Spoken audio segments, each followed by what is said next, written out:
Bonjour à tous et à toutes. Merci d'être avec nous aujourd'hui pour le webinaire de lancement du plaidoyer du mouvement associatif pour les élections législatives.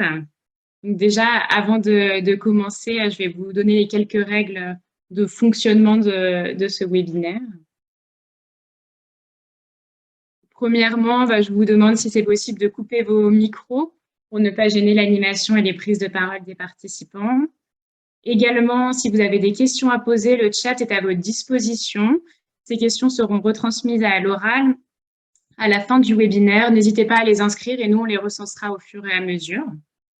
L'ensemble des ressources qui vont vous être présentées aujourd'hui, elles seront disponibles dès cet après-midi sur le site du mouvement associatif, donc notamment le plaidoyer et les différents autres éléments. Cette vidéo est également enregistrée, elle sera disponible en replay pour celles et ceux qui voudraient la revoir. Donc, pour commencer, je vais vous présenter nos différents intervenants et intervenantes du jour. Donc, Monsieur Francis Calcoun, qui est le président du mouvement associatif Hauts-de-France. Madame Claire Bizet, qui est la directrice du mouvement associatif Hauts-de-France. Monsieur Stéphane Depoilly, qui est le directeur du CRAGEP Hauts-de-France. Monsieur Thomas Lowers, chargé de projet à la Maison des associations de Roubaix dans le Nord. Madame Louise Claus, qui est chargée de mission à engagement et bénévolat du mouvement associatif Hauts-de-France. Et moi-même, Andine Chorin, chargée de plaidoyer du mouvement associatif Hauts-de-France. Donc pour commencer cet après-midi, je vais laisser la parole à Francis, qui est président du mouvement associatif. Merci. Merci Ondine. Bonjour à toutes et à tous pour ce moment partagé. Je suis heureux de vous accueillir pour cette présentation des propositions que formule le mouvement associatif régional et les membres de ce mouvement, on les présentera dans quelques instants, dans la perspective des prochaines élections législatives de juin. Et puis, bien sûr, nous aurons l'occasion, et Ondine vient de le dire, par l'intermédiaire du chat, d'avoir un échange à partir de cette présentation. Comme vous le savez, nous sommes au milieu, je dirais, d'une séquence démocratique importante pour la France, puisque cette séquence a lieu tous les 5 ans, avec les élections présidentielles suivies quelques semaines après des législatives.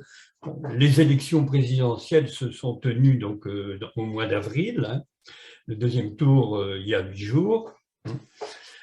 Elles sont bien sûr à un moment important, les élections présidentielles, puisque nous votons, nous désignons la personne qui va présider la France pendant les 5 ans à venir. Mais il y a une deuxième séquence, une deuxième partie de cette séquence avec le renouvellement du Parlement, avec le renouvellement des 577 députés français, dont 51 pour notre région Hauts-de-France.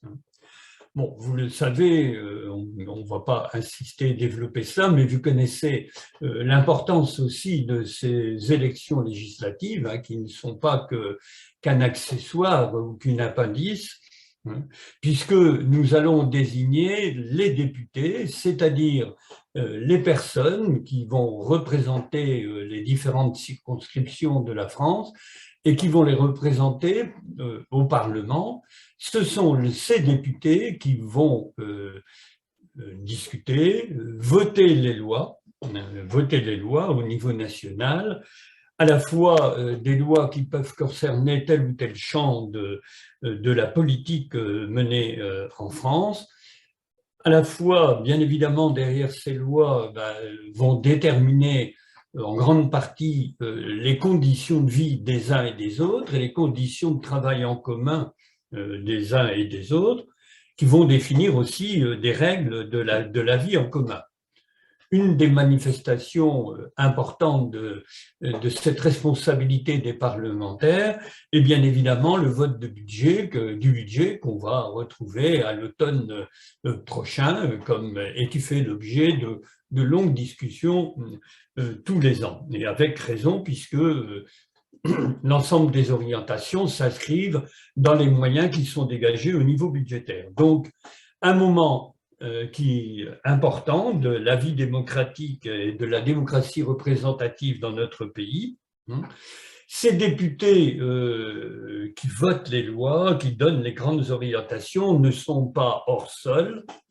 Chacun d'entre eux est en même temps ancré dans une circonscription, 51 pour notre région. Et donc, il est important que du côté de ces députés, il y ait un dialogue continu qui se fasse entre eux-mêmes, elles-mêmes et eux-mêmes, et les acteurs des territoires et les acteurs au niveau national. Et parmi ces acteurs, bien évidemment, il y a le monde associatif dans sa grande diversité à la fois des champs d'action couverts, grande diversité des territoires, grande diversité aussi en termes des structures des associations, au niveau de leur taille, au niveau de leur mode de fonctionnement, etc. Le monde associatif est bien évidemment important parce qu'il est présent dans tout le territoire. Il est un acteur de la vie collective des territoires. Il est un acteur qui apporte, qui fait vivre le lien social entre les habitants et les citoyens, qui développe ces liens, à la fois dans des actions sectorielles, mais plus globalement. Parfois d'ailleurs, dans certains territoires davantage délaissés, les associations sont le principal vecteur, voire le seul vecteur et acteur du lien entre les habitants. Et on l'a vu de façon un peu plus aiguë au moment avec la crise sanitaire, quand il a fallu essayer de sauvegarder au maximum le lien social et la vie collective. Le monde associatif est important par son apport dans la vie démocratique. Apport par l'action, je viens de l'évoquer à l'instant, apport aussi par ses propositions, parfois fermes, prenant des formes très différentes, par ses propositions pour les politiques à conduire et conduites au niveau français dans les territoires. Et il est aussi d'ailleurs acteur important de la vie démocratique par son engagement avec d'autres. Par exemple, pour le mouvement associatif, dans le pacte de pouvoir vivre et d'agir qui rassemble au niveau français au moins une bonne soixantaine d'organisations de tous ordres, notamment organisations associatives et organisations syndicales. Donc, monde associatif, acteur important, et il est donc indispensable que les élus, en l'occurrence, pour ce qui nous intéresse aujourd'hui, les députés, d'une part, et d'autre part, les associations et les organisations qui les fédèrent se rencontrent, échangent, voire se confrontent. Ces rencontres, ces échanges, ces confrontations ne sont pas nouvelles, bien sûr, mais il nous apparaît nécessaire de les structurer davantage et de le faire en amont des élections qui se profilent pour le mois de juin prochain, et le faire dans la continuité. C'est l'objet des propositions que nous avons formulées, qui vous seront présentées dans quelques instants, donc l'objet de cet échange et de cette confrontation. Mais peut-être on peut dire quelques mots aussi dans cette introduction sur la méthode que nous avons utilisée pour arriver à ces propositions. Ces propositions sont le fruit d'un travail collectif qui est lancé depuis longtemps d'ailleurs, au niveau national comme au niveau des territoires et tout particulièrement dans notre région avec tout un travail d'un groupe dit plaidoyer sur le plaidoyer qui rassemble des représentants de différentes organisations du monde associatif régional. Donc à la fois qui peut s'appuyer sur un travail spécifique et un travail transversal. Ce travail a été approfondi au niveau national et au niveau régional dans les perspectives des présidentielles. Il a d'ailleurs donné lieu en mars à un échange au niveau national entre des représentants des candidats et des candidates au premier tour des présidentielles, et puis un positionnement du mouvement associatif pour le second tour. Dans la région, eh bien, ce plaidoyer et ces propositions que nous allons vous présenter dans quelques instants, eh bien, ont été donc travaillées de façon collective.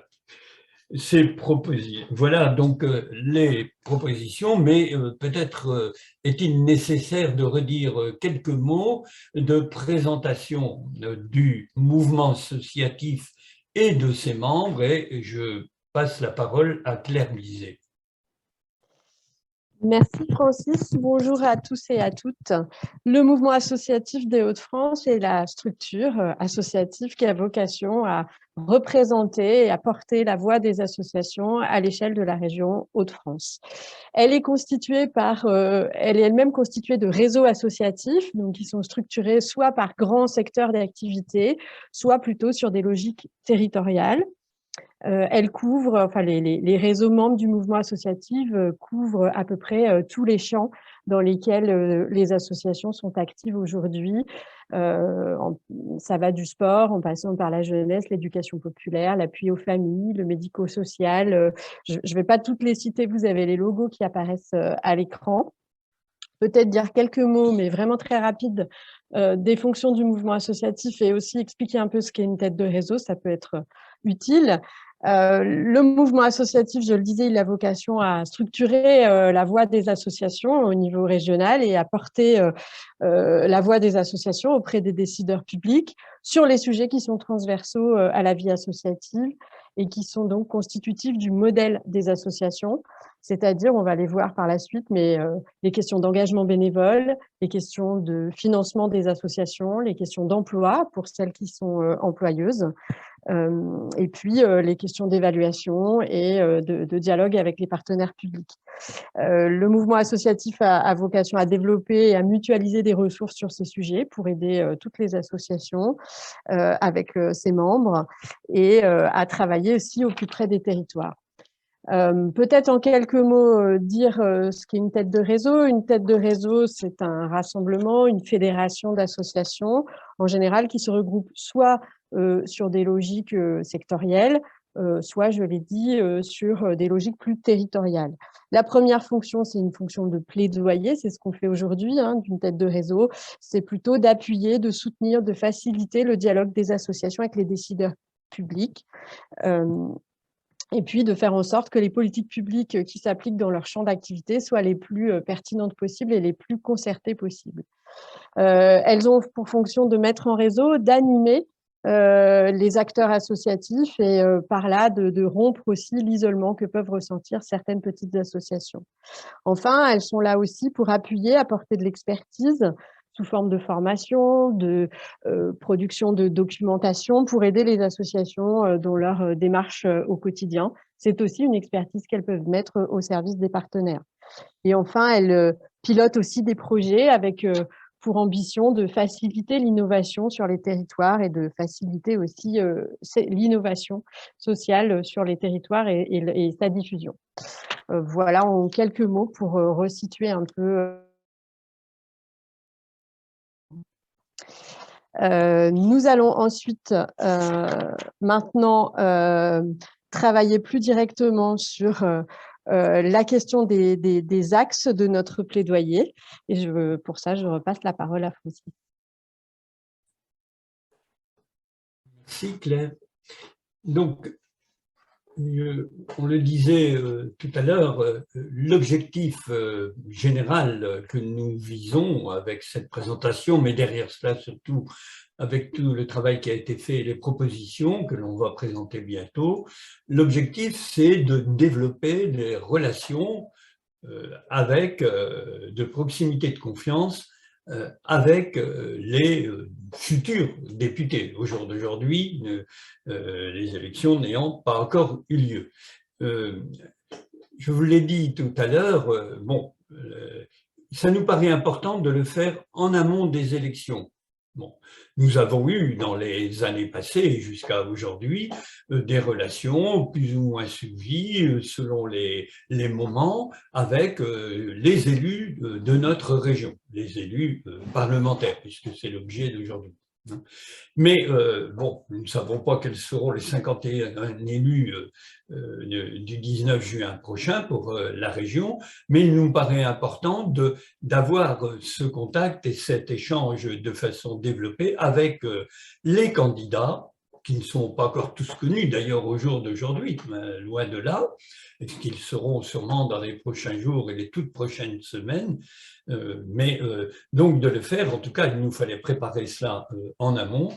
Donc notre objectif c'est bien de développer ces relations pour nouer ou renouer ou développer des relations de proximité et de confiance, ce qui ne veut pas dire que chacun ne reste pas avec ses responsabilités, bien évidemment.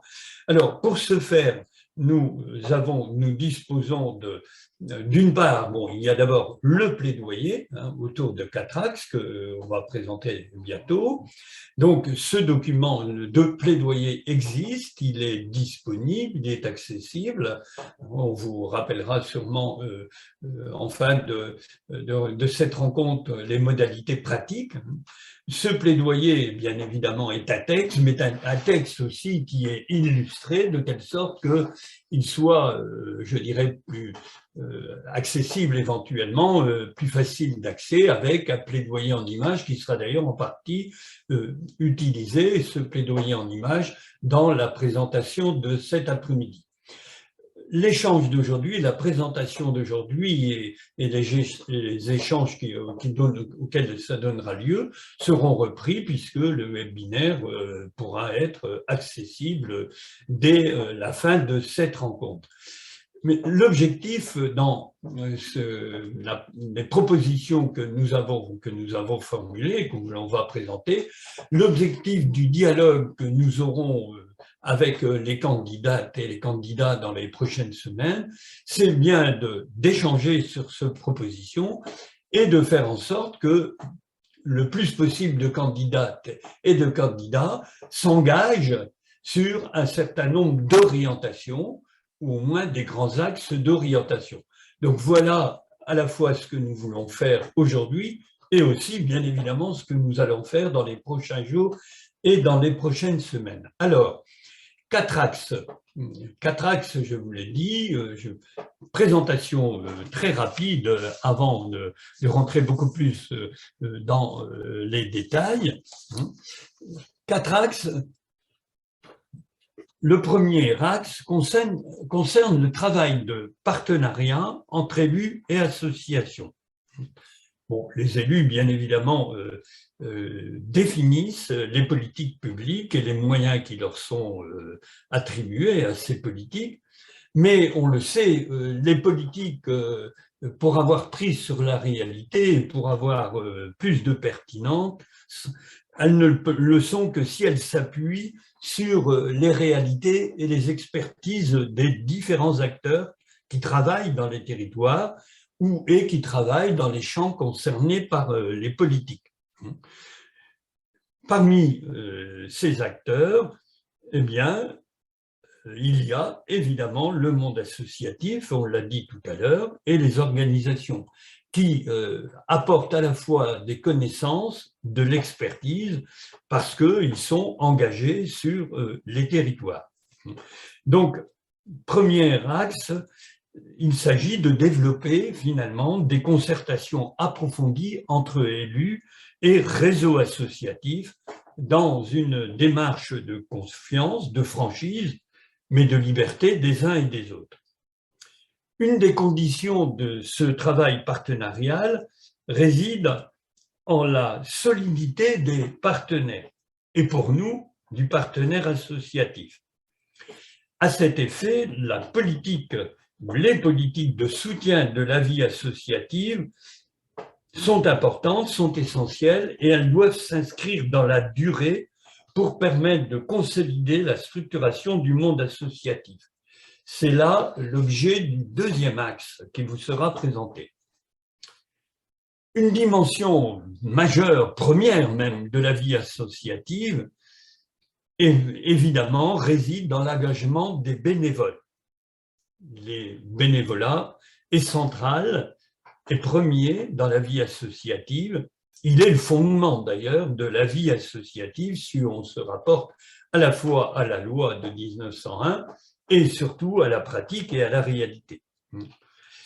Ce bénévolat est aussi central dans la vie collective. Il est l'expression d'une citoyenneté active. On l'a vu, je le disais tout à l'heure, durant la crise sanitaire, à la fois par les engagements pris et par l'appel des pouvoirs publics à cet engagement.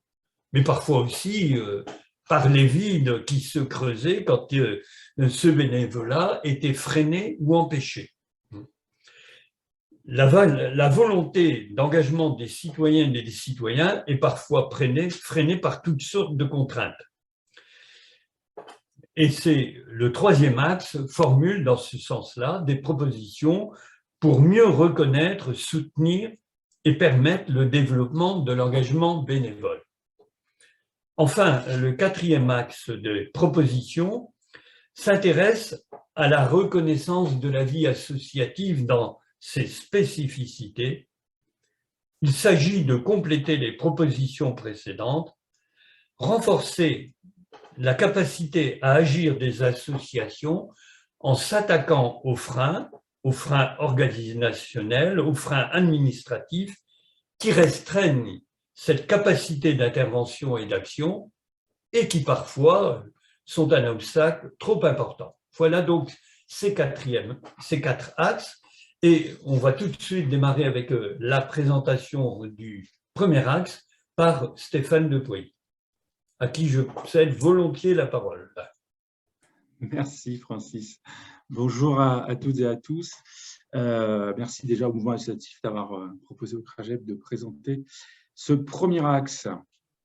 Alors, cet axe qui en effet consiste à co-construire les politiques publiques et qui pour cela doit s'appuyer sur l'expertise des associations et notamment celle des réseaux associatifs pour co-construire les politiques publiques.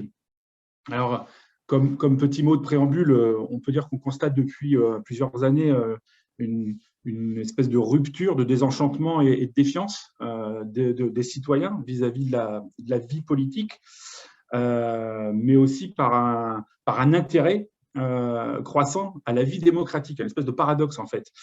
À la fois les institutions s'organisent et organisent des concertations, mettent en place des services de la participation, je le mets entre guillemets parce que voilà, on y met beaucoup de choses, mais en tout cas,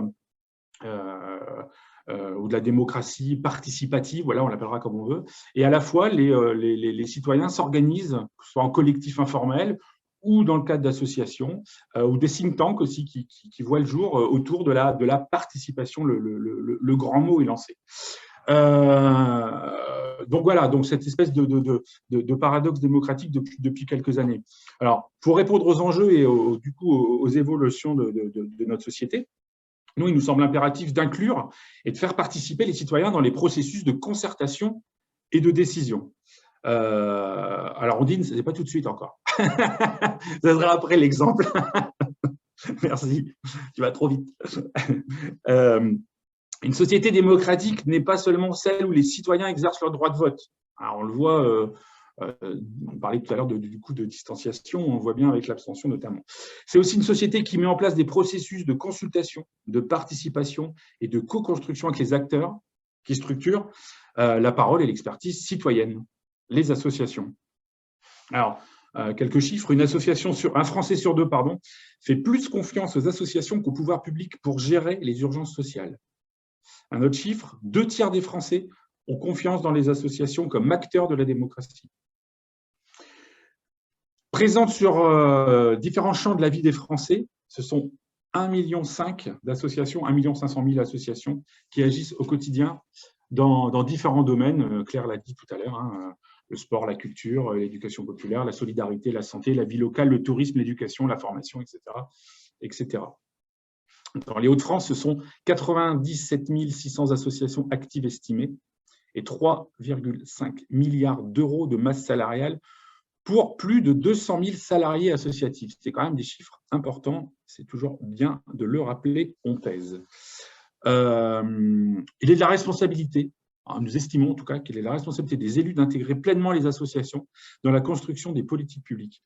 Le monde associatif, pour sa part, ne demande qu'à co-construire et qu'à reconstruire une relation de confiance et de proximité avec les pouvoirs publics, notamment par une reconnaissance du rôle, des spécificités et des forces de chacun.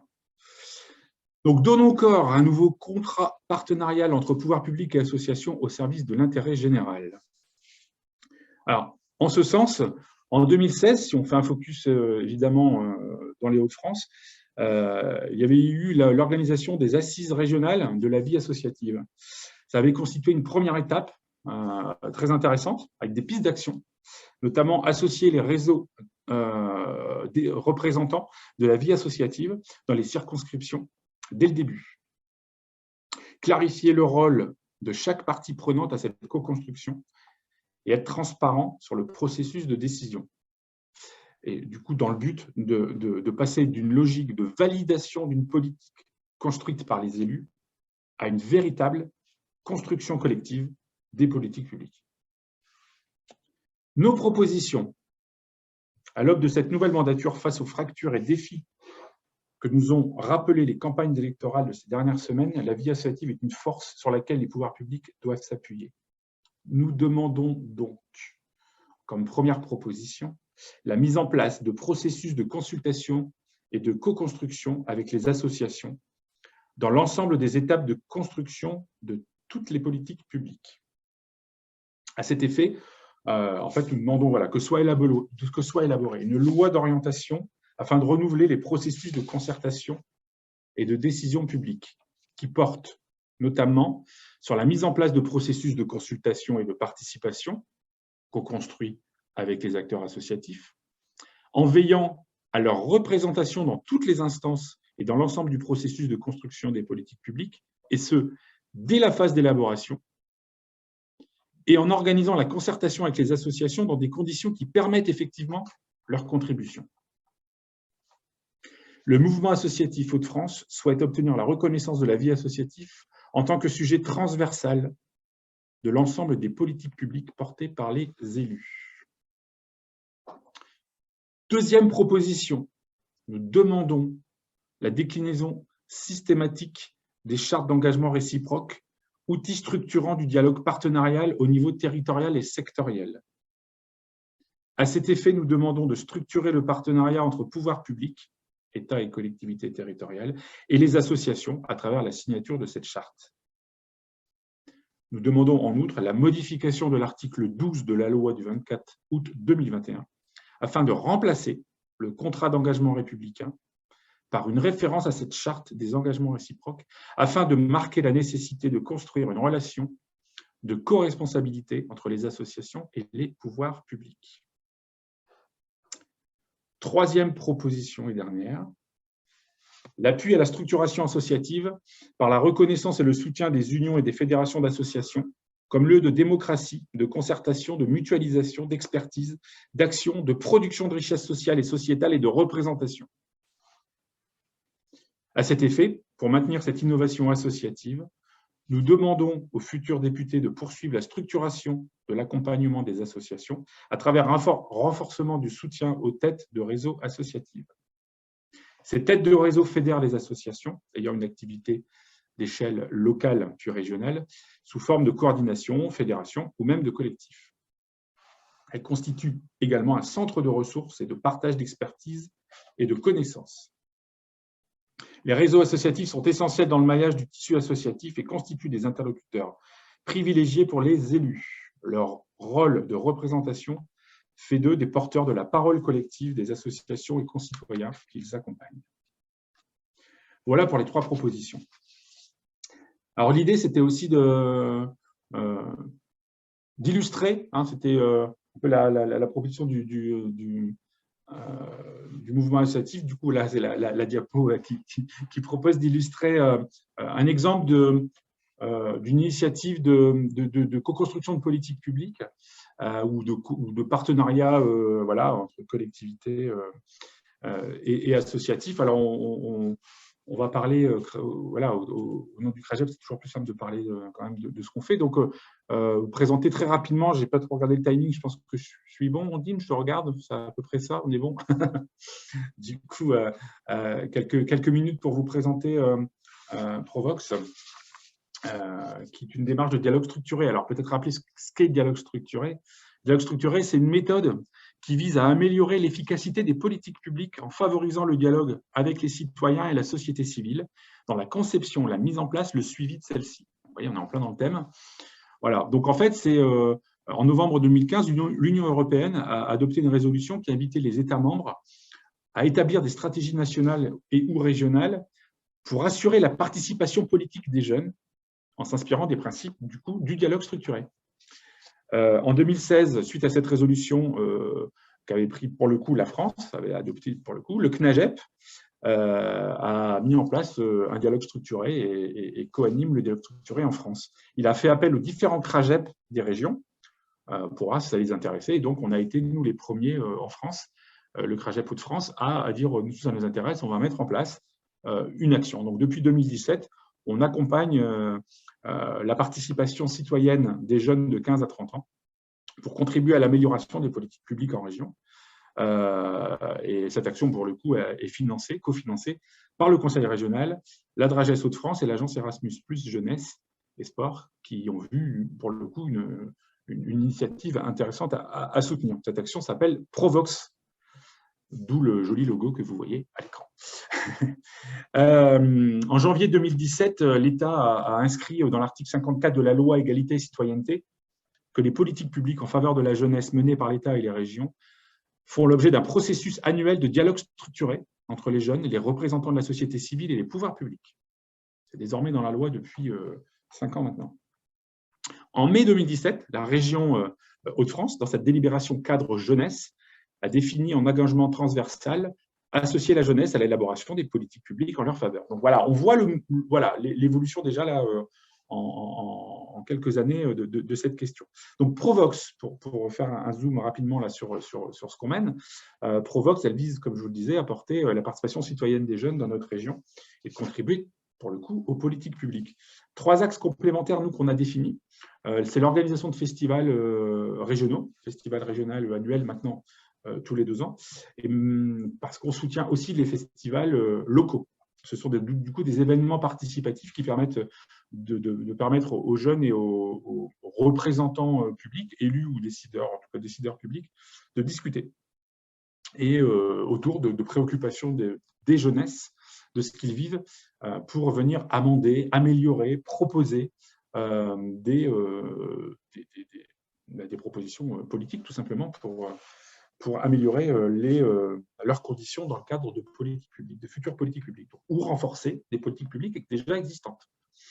L'animation du comité jeune, donc un comité jeune qui est une instance de participation de quelques jeunes, qui vise à approfondir et porter ces propositions qui auront été pensées par les territoires et par les festivals. Et il a vocation aussi à interpeller les politiques publiques ou à être interpellé par les politiques publiques. Et enfin, la coordination d'espaces locaux de participation dans les territoires qui accompagnent la participation des jeunes localement et qui remontent notamment les propositions des jeunesses à l'échelon régional. Alors concrètement, c'est un comité de pilotage État-région CRAGEP, voilà, qui se réunit. C'est aussi un comité plus technique, c'est-à-dire que les services de l'État et les services de la région sont au même niveau. C'est un copilotage avec le CRAGEP. C'est une initiative associative, mais on est bien sur un copilotage qui permet, pour le coup, de suivre en parallèle et de décider jusqu'au processus d'évaluation, au processus de valorisation, de communication de cette action. Il y a une facilitation, alors ça a d'autres avantages, la facilitation par les services de l'État et de la région sur des partenariats ponctuels, sur de la logistique, toujours en lien avec l'opération, bien sûr, et puis des apports de contribution de jeunes, concrètement, sur le plaidoyer du CRAGEP, même, que les jeunes ont participé pour le coup, avec des propositions dans le cadre de Provox, mais aussi sur la feuille de route, l'État est en cours de co-construction d'une feuille de route transversale jeunesse, les jeunes de Provox y ont contribué. Et puis, sur une consultation de, je crois, il y a quelques années, 2 ans, je crois, de la région, il y avait 3 propositions issues du festival de Provox qui avaient été reprises par le conseil régional. Donc, on voit bien, voilà, c'est encore, on va dire qu'on est encore aux prémices, mais il y a des choses qui s'articulent et de plus en plus. Petite conclusion voilà, sur ce processus, avec là, les quelques années d'expérience qu'on a, et en s'inspirant un peu de la méthode du dialogue structuré, ce qu'on pourrait dire, nous, c'est qu'il y a quelques enjeux et quelques préalables à cette co-construction, pouvoir politique et association. C'est une acculturation des partis à prévoir en amont. L'acculturation est essentielle. Une nécessité de définir les attendus collectivement, les modalités de la co-construction, c'est-à-dire comment on va co-construire, qu'est-ce qu'on fait concrètement. Ça ne se décrète pas, la co-construction, la participation ne se décrète pas, elle se construit. Et un calendrier. Et une nécessité de définir aussi les limites de cette co-construction, c'est-à-dire qu'en gros, qu'est-ce qui est négociable, qu'est-ce qui n'est pas négociable, comme dans l'éducation, où est la ligne rouge. En gros, pour le faire vite, pas vendre de rêve aux jeunes. Voilà, ça ne sera pas possible. Ça, c'est possible. Là, il y a une ligne de négociation. Là, c'est mort. Bon, voilà, du coup, je le fais vite, mais c'est important dans le cadre de co-construction de se dire tout de suite où sont les limites.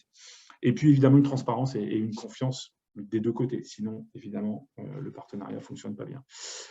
Voilà, j'ai essayé de faire vite. Alors, pour reconclure, ça, c'était la conclusion de Provox. Je vous refais une vraie conclusion mouvement associatif. On redécline les 3 propositions pour que tout le monde les ait en tête, pour repartir aujourd'hui et se faire les porte-paroles, les ambassadeurs et les ambassadrices de ces 3 propositions. La première, la mise en place de processus de consultation et de co-construction avec les associations dans l'ensemble des étapes de construction de toutes les politiques publiques.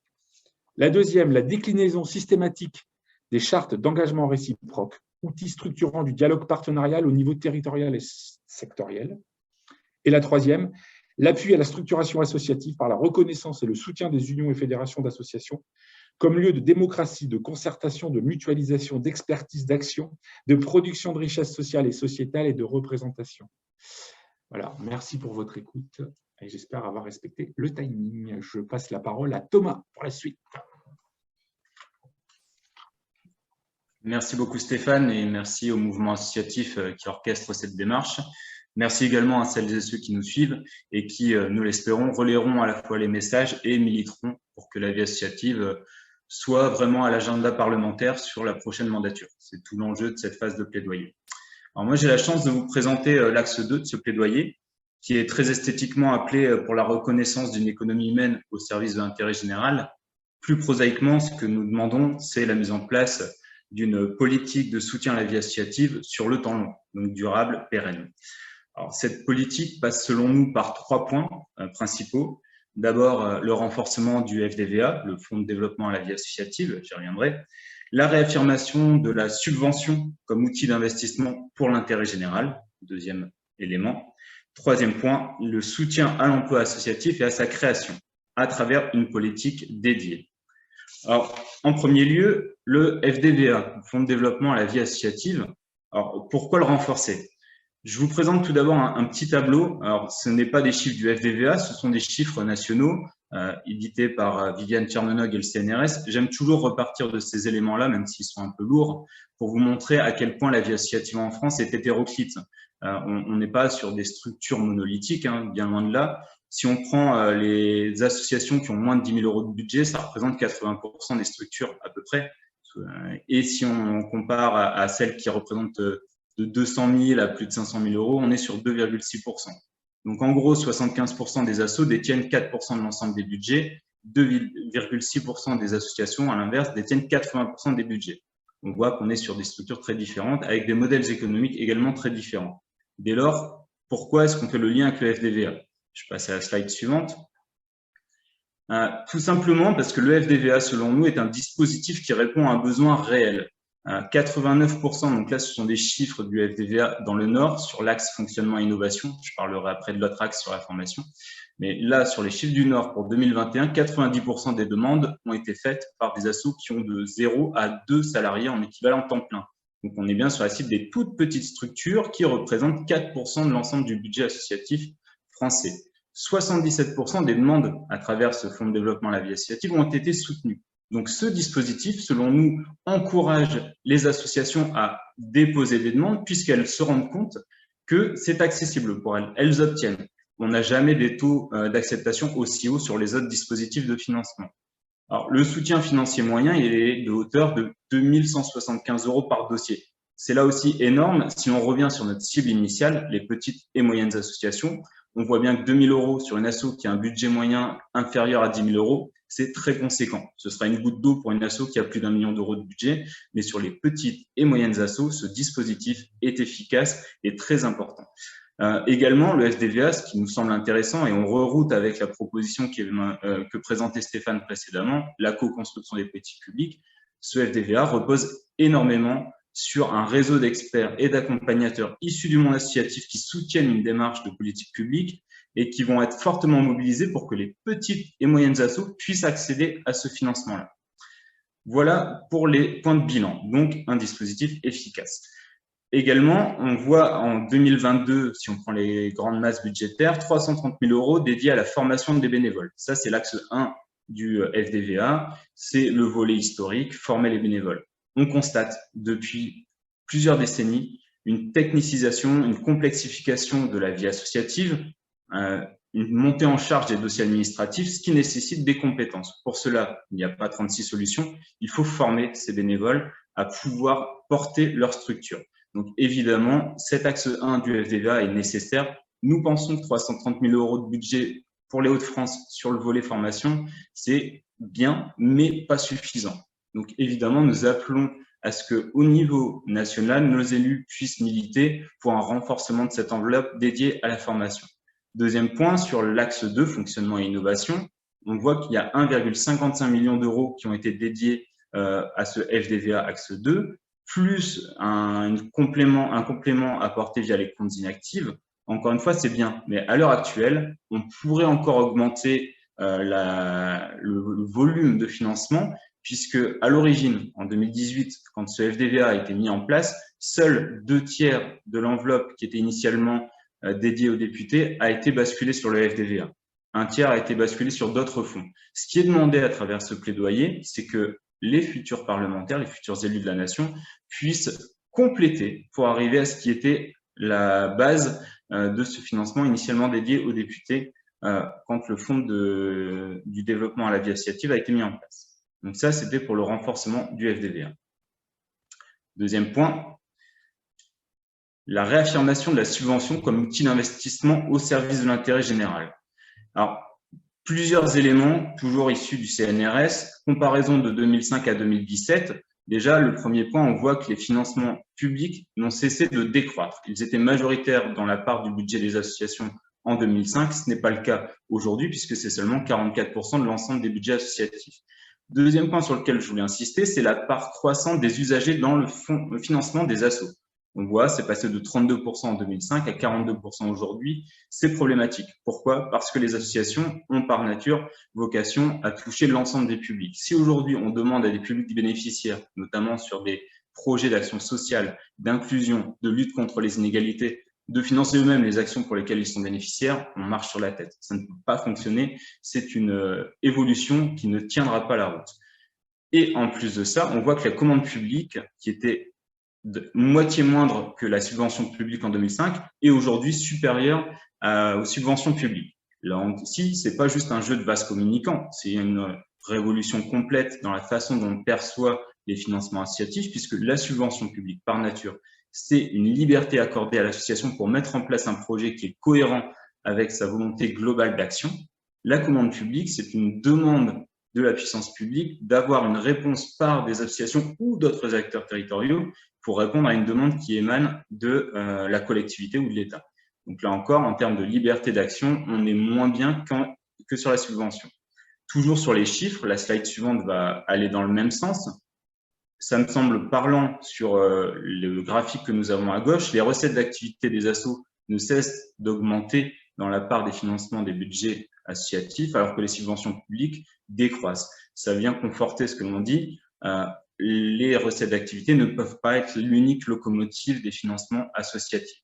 Elles sont aujourd'hui 3 fois plus importantes que la part des subventions publiques dans les budgets associatifs. À terme, cela va entraîner une perte totale de biodiversité au sein du monde associatif, puisque aujourd'hui, ce que l'on constate, ce sont que les grosses structures qui ont déjà des budgets, qui ont déjà des compétences humaines dédiées à la recherche de financement, peuvent continuer de croître. Il n'y a aucun souci, elles ont tout ce qu'il faut en interne en termes de ressources. Je ne minimise pas leurs difficultés, mais par contre, elles ont des capacités à survivre, alors que les moyennes et les petites associations font face à une problématique de recherche de financement. Il y a moins de compétences en interne, il y a moins de capacité de dédier du temps pour aller conforter leur budget. Donc, on le voit bien, à terme, on aura de très petites associations bénévoles, de très grosses associations avec beaucoup de salariés en interne et une perte de biodiversité. On constate sur l'écologie actuellement, quand on a une perte de biodiversité, en général, c'est un mauvais indicateur sur le moyen long terme. On ne veut pas voir ça arriver sur la vie associative. On appelle les élus de la nation à pouvoir prendre des dispositions pour contrecarrer cette évolution. Troisième point, ce sera lié à l'emploi associatif. Aujourd'hui, nous souhaitons qu'il y ait une vraie politique dédiée sur l'emploi associatif pour une raison très simple. Les assos ont de longue date été le support d'une aide à l'emploi dans une vocation d'insertion professionnelle, notamment avec des emplois aidés, les contrats jeunes, etc. C'est très bien, ça a permis de nourrir l'emploi associatif, mais sur des spécificités publiques, sur des demandes particulières de la part de l'État pour que les assos, au final, prennent en charge une vocation d'insertion sociale et professionnelle. Aujourd'hui, on a pu s'apercevoir que certains dispositifs fonctionnent. On est sur de l'aide à l'emploi qui sont structurants pour les associations. Je vais prendre 2 exemples. Le FONJEP, sur la jeunesse et l'éducation populaire, qui permet sur 3 années d'obtenir une aide à l'emploi sur des emplois qui sont très larges en termes de panel. On est sur de la gestion de la structure, on est sur du développement de projets ou du développement d'actions territoriales. C'est structurant pour une association. Sur 3 années, c'est 7 000 € qui viennent soutenir un poste. On n'est pas sur de l'insertion sociale et professionnelle avec des caractéristiques de public, mais bien sur de l'aide à la structure associative. Idem pour le CREAP, qui a été mis en place par l'exécutif régional sur la précédente mandature.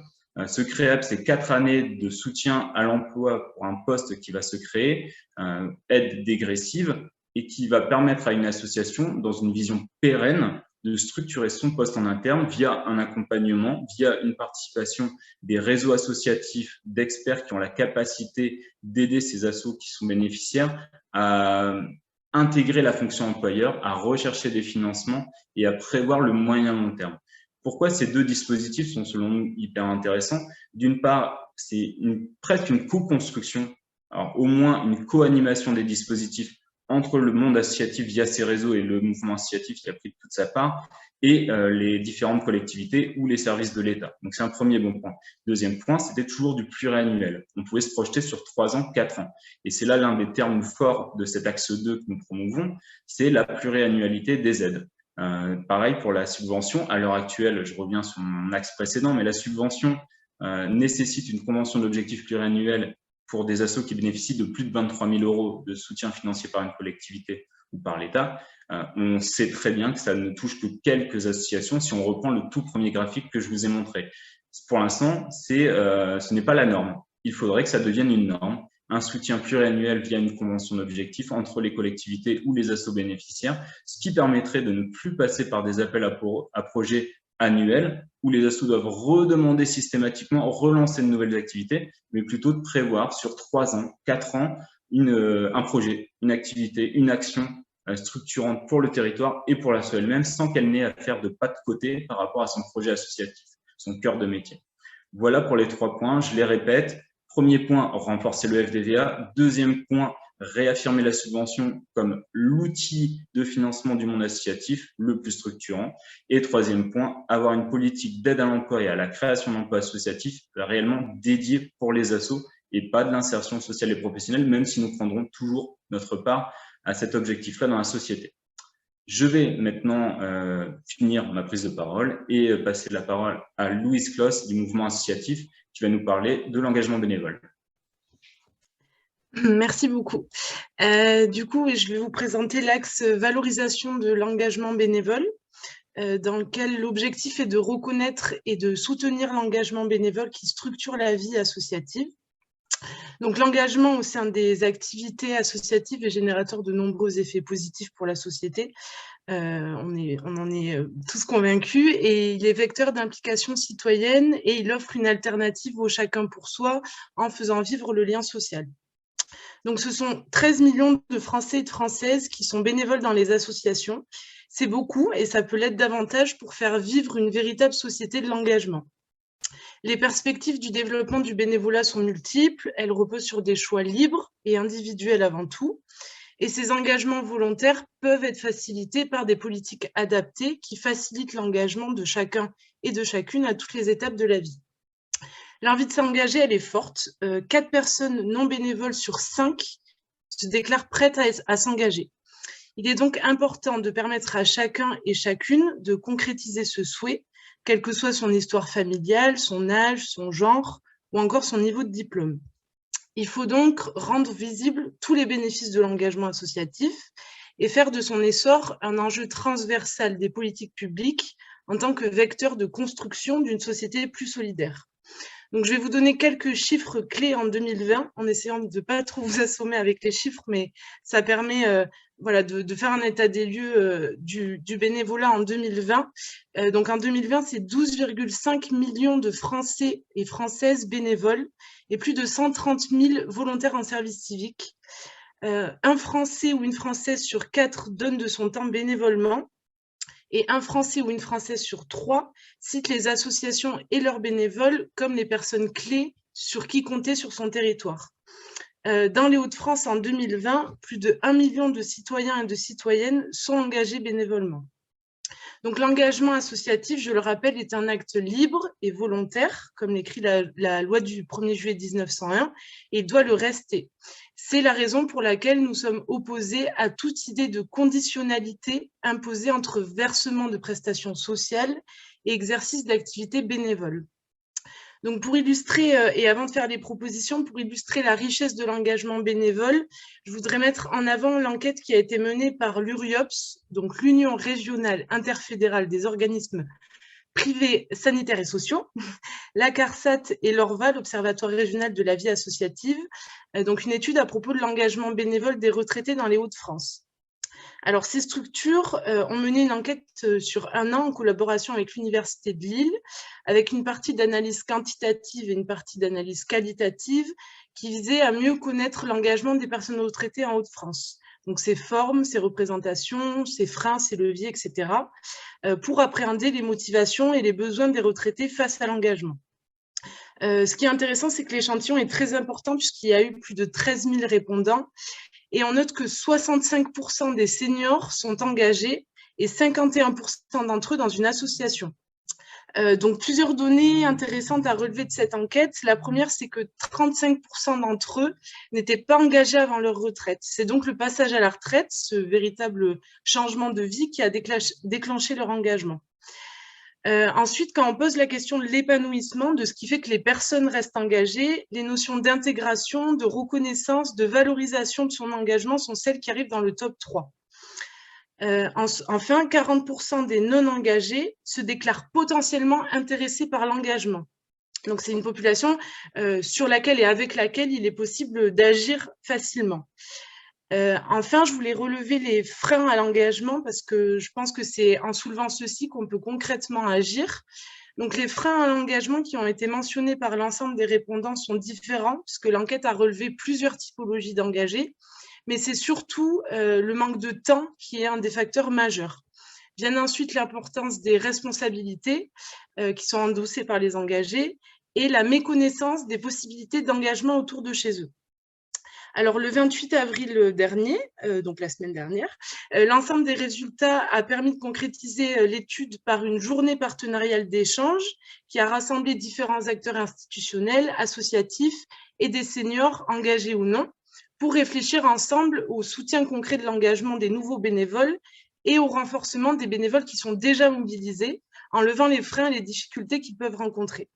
Donc, la journée C'est articulé avec 4 ateliers où on a parlé du passage à la retraite, de la manière dont on favorise le premier pas dans l'engagement, la manière dont on s'épanouit dans son engagement associatif et tout ce qu'il peut y avoir au-delà de l'engagement associatif. On parle de participation sociale. Et plusieurs pistes et préconisations qui permettent de favoriser la participation et l'engagement des personnes retraitées sont ressorties de cette enquête et de cette journée de travail. Donc, je vais en citer, il y en a eu plein, mais je vais en citer 3 qui correspondent aux propositions que je formulerai juste après. La première, c'est d'accompagner les différentes transitions à la retraite. Comme je disais, c'est un changement de vie qui peut représenter un chamboulement dans la vie des personnes et donc il paraît nécessaire de l'accompagner et d'informer sur les possibilités d'engagement. La seconde, c'est de développer les actions de communication et d'information à propos des possibilités d'engagement. Et enfin, d'impulser une dynamique d'engagement dès le plus jeune âge, et ce tout au long de la vie, sans pour autant être dans une injonction à l'engagement.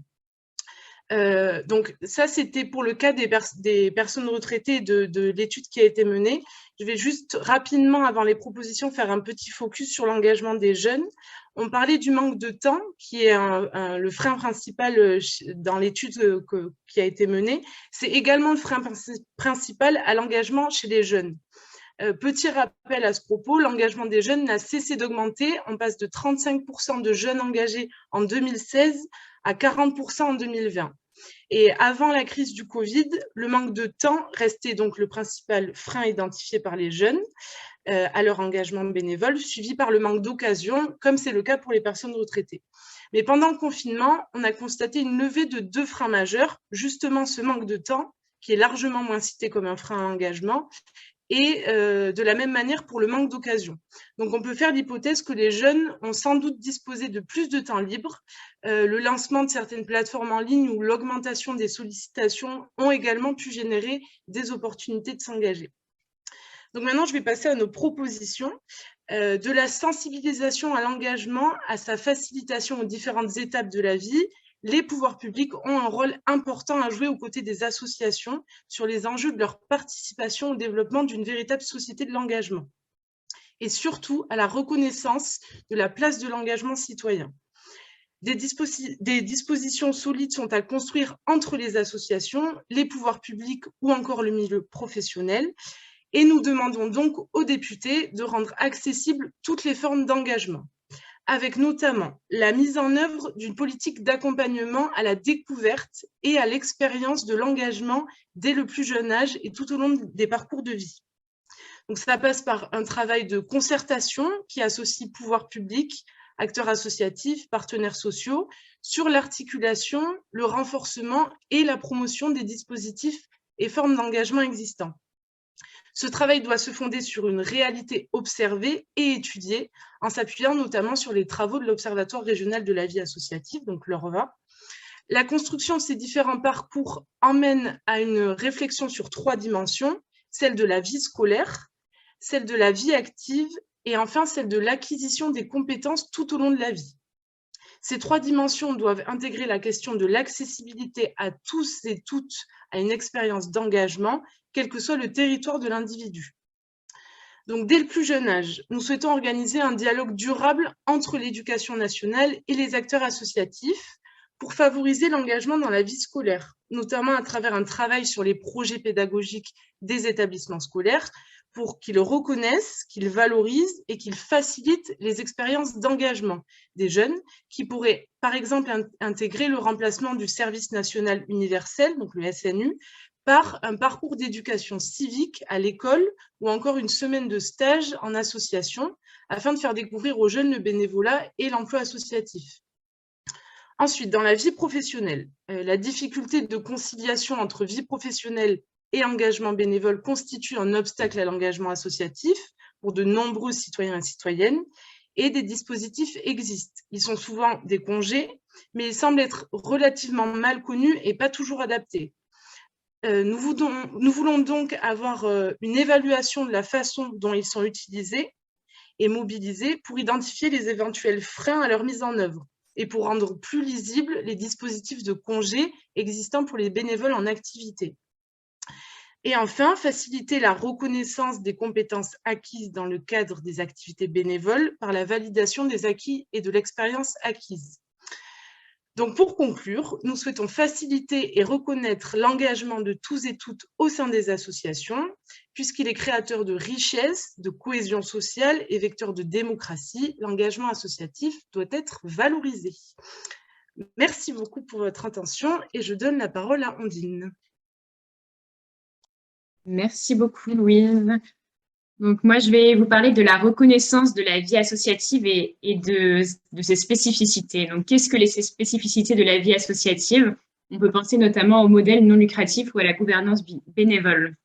Donc, l'activité des associations, elle est aujourd'hui fragilisée par la complexité, la fluctuation et l'abondance de mesures qui l'encadrent.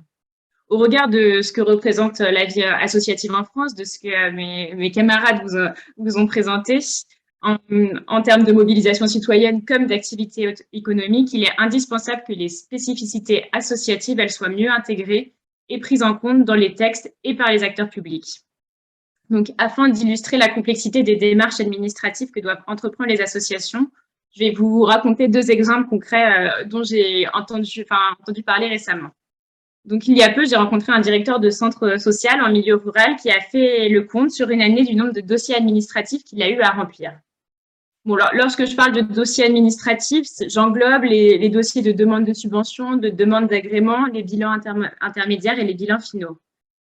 Donc, sur un an, donc ce qui représente environ 260 jours ouvrés, ce directeur, il a rempli plus d'une centaine de dossiers. Donc, je vous laisse imaginer la quantité de travail que ça peut représenter.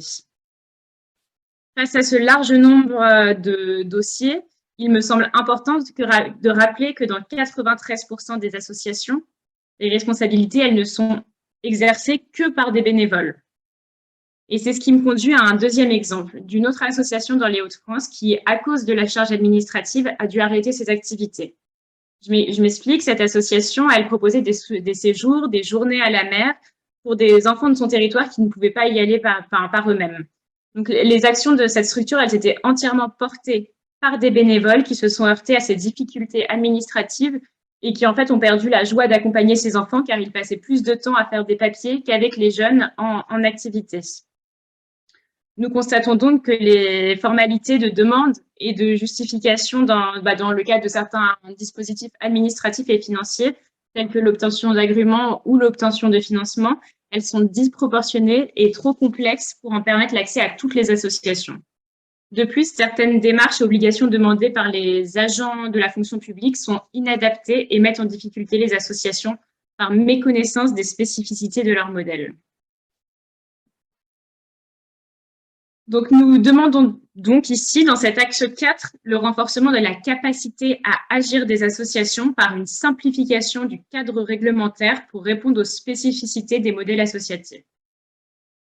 Bien sûr, un travail de mise en place de simplification administrative, c'est essentiel pour maintenir la dynamique associative. L'État a d'ailleurs entamé une démarche de simplification administrative avec la mise en place de la plateforme Mon Compte Asso. Cependant, nous constatons que les administrations ne se sont pas saisies de celle-ci et on voit tous les jours la multiplication de plateformes différentes et de procédures uniques en fonction de la personne qui les demande.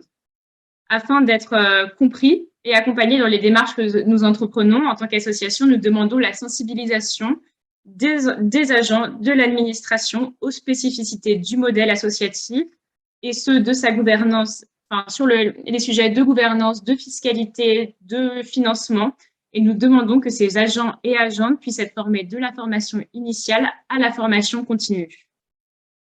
Pour rappel, on compte 1,5 million d'associations actives en France, et c'est tout autant d'expérience et de richesse à valoriser.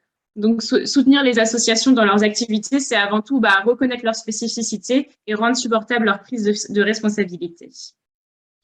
Donc, pour conclure, nous souhaitons, pour résumer cet axe 4 sur le renforcement des capacités, nous souhaitons la mise en place d'un travail de simplification administrative et la sensibilisation des agents de l'administration au modèle, aux spécificités associatives, donc la formation en formation initiale et en formation continue.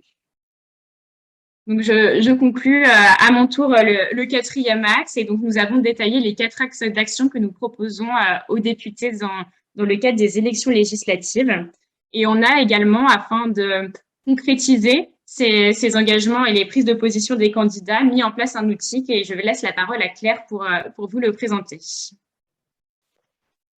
Merci Ondine. Alors, j'espère qu'on vous a convaincu que vous soyez association. Ça, j'imagine que vous vivez les réalités qu'on vient de décrire ou que vous soyez élu ou collaborateur ou collaboratrice d'élus. Maintenant, pour aller plus loin, concrètement et continuer à porter efficacement ce plaidoyer, on a rédigé une charte d'engagement qu'on souhaite faire signer par un maximum de candidats et de candidates dans le cadre de ces élections législatives. C'est donc une charte d'engagement qui reprend les grands principes qu'on vient de vous présenter et qu'on souhaite diffuser le plus largement possible avec l'enjeu de la faire signer par les candidats et candidates et qui marquerait ainsi par cette signature une forme d'engagement et un engagement à soutenir les dynamiques associatives, à soutenir les propositions qu'on met en avant. On souhaite faire signer cette charte d'engagement. Donc, pour ça, vous pouvez nous aider soit en la faisant connaître autour de vous, aux candidats et candidates sur votre territoire, en la publiant et en incitant ces candidats et candidates à la signer.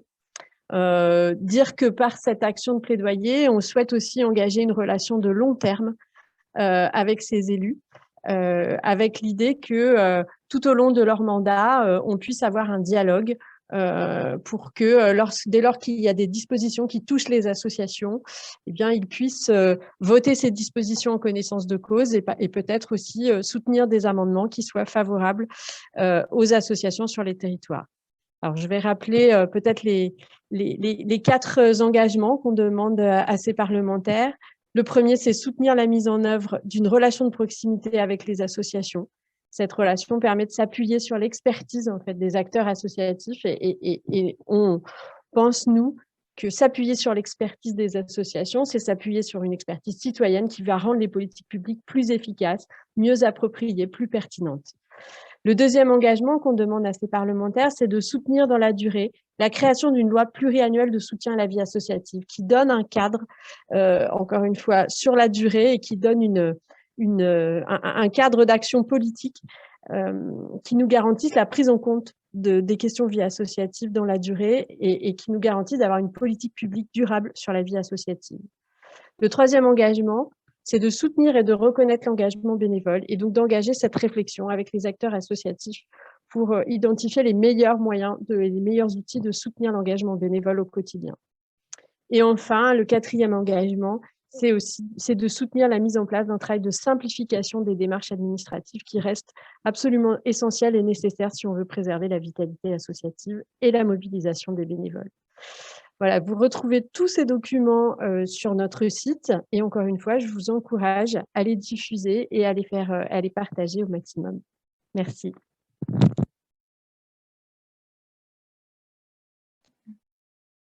Merci à toutes et à tous pour votre attention.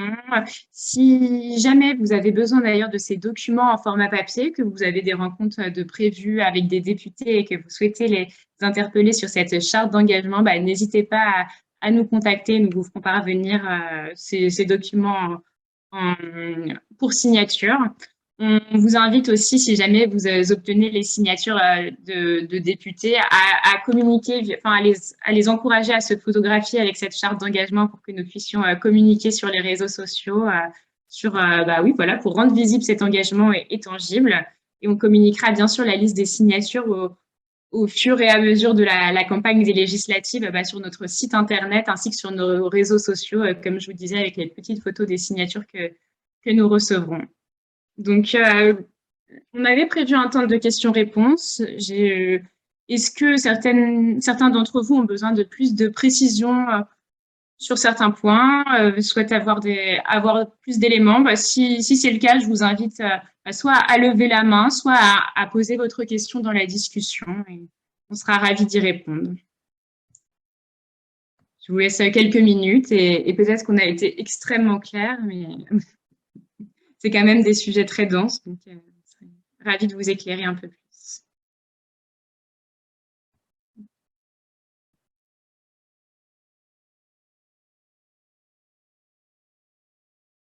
Le suspense est à son comble.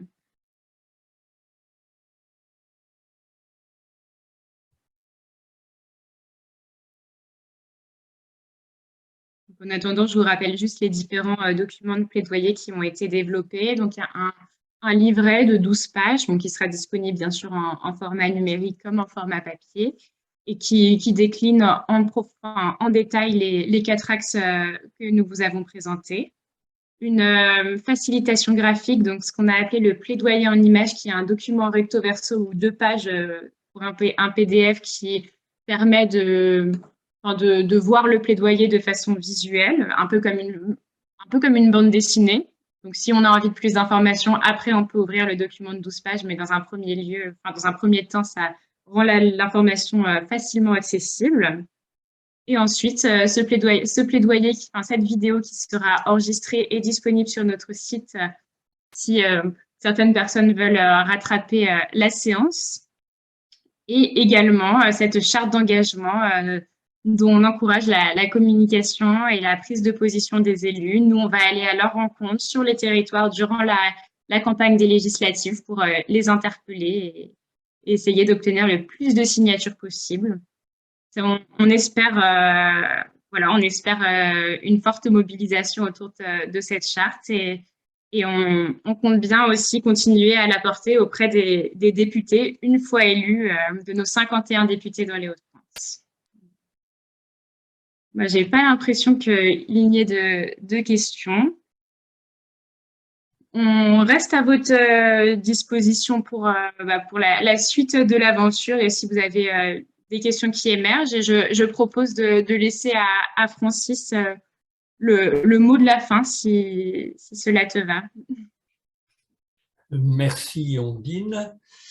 Merci à vous toutes et à vous tous de votre participation aujourd'hui et surtout de la participation que vous aurez dans la suite du travail, comme Ondine vient de le dire.